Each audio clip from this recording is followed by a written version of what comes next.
Hello बच्चा party, मैं आपका सुबोध सर आपके अपने प्यारे से चैनल इंग्लिश एकेडमी ऑफिशियल पे बहुत बहुत स्वागत करता हूं। तो चलिए आज हम लोग फर्स्ट फ्लाइट की क्लास 10 फर्स्ट फ्लाइट की first number poem dust of snow पढ़ने वाले हैं, जिसको कंप्लीट किया गया, जिसको लिखा गया है, जिसकी रचना की गई किसके द्वारा? रॉबर्ट फ्रॉस्ट के द्वारा। देखो भाई, एक चीज समझ लीजिएगा, रॉबर्ट फ्रॉस्ट ने इसमें यह चीज बता रखी कि इस दुनिया में कुछ भी बुरा नहीं है, कुछ भी खराब नहीं, जितनी भी चीजें नेचर ने हमें दी हैं वो सभी बेहतरीन दी हैं, बस हम उनमें कमियां ढूंढने की कोशिश करते हैं, इसलिए वो चीजें हमें गलत या अटपटी सी दिखाई पड़ती हैं। यहां पे बात की है उन्होंने एक क्रो की बात की है, यहां पे बात की है उन्होंने हेमलक ट्री की। क्रो क्रो मतलब कौवा। तो कौवा क्या होता है? कौवे को सभी लोगों ने देखा, उसका रंग एकदम काला होता है, उसकी आवाज बड़ी कर्कश होती है, किसी को भी उसकी आवाज अच्छी नहीं लगती, किसी को भी उसका रंग अच्छा नहीं लगता है, ठीक है, किसी को भी उसका रंग अच्छा नहीं लगता, किसी को उसकी आवाज नहीं अच्छी लगती, लेकिन उसमें भी गुण है। उसमें भी जब कह सकते हैं पितृपक्ष आता है तो देखो उसी का कह सकते हैं गुणगान किया जाता है, उसी के आने की राह देखी जाती। तो सब कुछ वही है, लेकिन हमारी मेंटेलिटी चेंज हो गई तो चीजें हमें बदली हुई नजर आई। वैसे ही हेमलक ट्री एक विषैला पेड़ होता है, यहां पे कहा गया अ पॉइजनस प्लांट, एक विषैला पेड़ होता है, लेकिन ये विषैला तो है, लेकिन नेचर ने कुछ सोचकर ही दिया होगा ना यार, हमें कुछ सोचकर ही बनाया होगा ना, तो हमारी मेंटेलिटी विषैली उसके प्रति है। वो पेड़ विषैला नहीं है, एक तरीके से हमारी मानसिकता उस पेड़ के प्रति विषैली है, इसलिए उसके अंदर हमें कमियां नजर आ रही हैं। तो देखिएगा इसमें क्या कहा गया, कवि कहता है कि एक दिन वो बहुत ही उदास अवस्था में था, बड़ा बोझिल अपने आप को महसूस कर रहा था।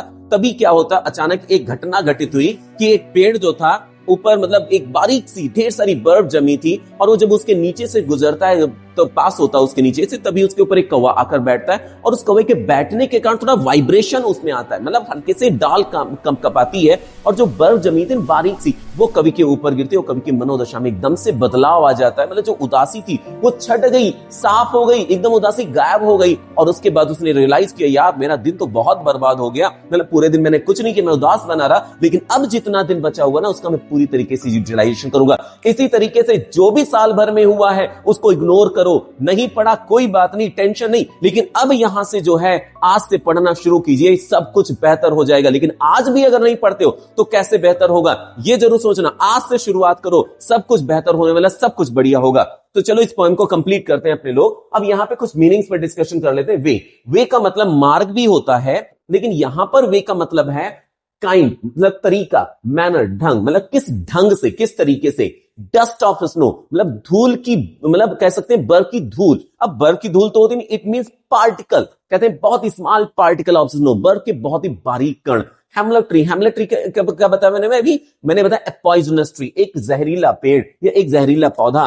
मूड का मतलब क्या? स्टेट ऑफ माइंड, मनोदशा, ठीक है। सेव का मतलब बचा लेना, और रूड का मतलब फेल्ट सैड, या कह सकते हैं डिस्ट्रॉय कर देना या खराब कर देना। अब यहां पे देखते हैं क्या कहा गया, द वे अ क्रो। कवि कहते हैं यार जिस लहजे में एक कौवे ने शुक down on me, Shuk down मतलब मेरे ऊपर हिलाकर गिरा दिया। क्या गिरा दिया? द डस्ट ऑफ स्नो, बर्फ के बारीक कणों को, फ्रॉम अ हेमलक ट्री। कहते जिस तरीके से एक कौवे ने बर्फ के बारीक कणों को हेमलक ट्री जैसे विषैले पेड़ से मेरे ऊपर गिराया, हैज गिवन माई हार्ट, इस चीज ने मेरे हृदय को बदल दिया।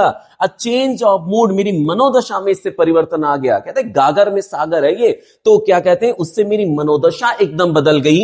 And saved some part of a day I had rued, and saved, और मैंने बचा लिया, सम पार्ट मींस कुछ हिस्सा, ऑफ अ डे उस एक दिन का, आई हैड रूड जिसको मैंने बिल्कुल बेकार कर दिया था, जिसको मैंने वेस्ट कर दिया था, जो कि मेरा दुख में पूरा दिन गुजरा जा रहा था, मैंने उसके थोड़े से बचे हुए हिस्से में जब मुझे इसकी चीज का रियलाइजेशन हुआ कि यार ऐसा नहीं होना चाहिए, तब मैंने उस दिन का यूटिलाइजेशन करना शुरू किया, या कैसे अपने आप को थोड़ा सा रिलीव्ड महसूस किया, अपने आप को थोड़ा सा प्रसन्न अवस्था में महसूस किया। तो कवि ने यहां पर बड़ा शानदार मैसेज देने की कोशिश की है। भैया एक बार फिर मैं रिपीट कर रहा हूं कि इस दुनिया में कुछ भी बुरा नहीं है, ठीक है, केवल हमारी जो मानसिकता है वो उसको बुरी बना देती है।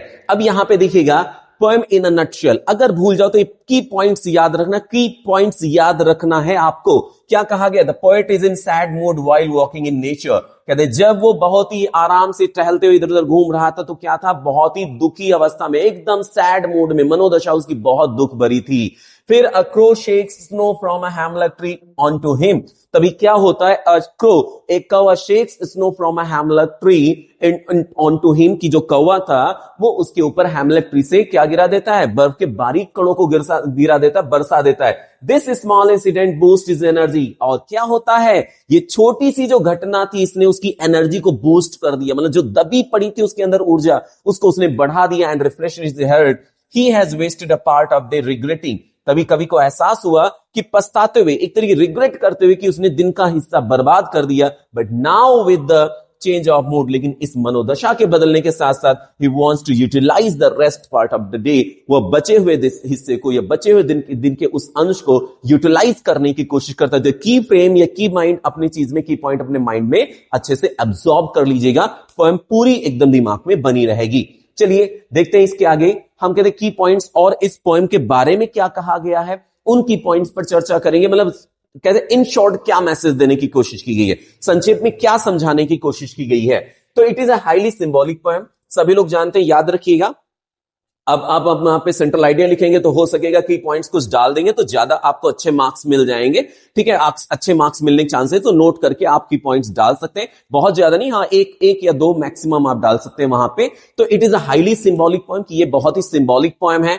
It tells us that sometimes certain moments, और कहते ये कविता हमें समझाती बताती कि कभी कभी कुछ सर्टेन मोमेंट्स होते हैं या कुछ ऐसे कार्य होते हैं विच सीम सिंपल, जो कि एकदम यार नॉर्मल से लगते हैं, हैव अ लार्जर सिग्निफिकेंस, लेकिन उनका महत्व तो बहुत होता है। अब जैसे बर्फ का गिरना, एक हल्के से ऊपर किसी के ऊपर बर्फ का झड़ना कितनी छोटी सी बात है, लेकिन उससे उसकी मनोदशा प्रफुल्लित हो गई, उससे उसका दिन जो था वो कहते हैं दिन बन गया उसका, ठीक है। फिर कहते हैं beauty of nature can change one's mood, बड़ी शानदार बात यहां पे कही गई, ब्यूटी ऑफ नेचर की, जो नेचर की जो सुंदरता है वो किसी के भी मनोदशा में बदलाव ला सकती है। आई होप आप लोगों को पोएम पूरी तरीके से समझ में आ चुकी है, अपने दोस्तों तक शेयर करना बिल्कुल भूल गया। चलते मिलते हैं नेक्स्ट वीडियो में, तब तक के लिए टेक केयर।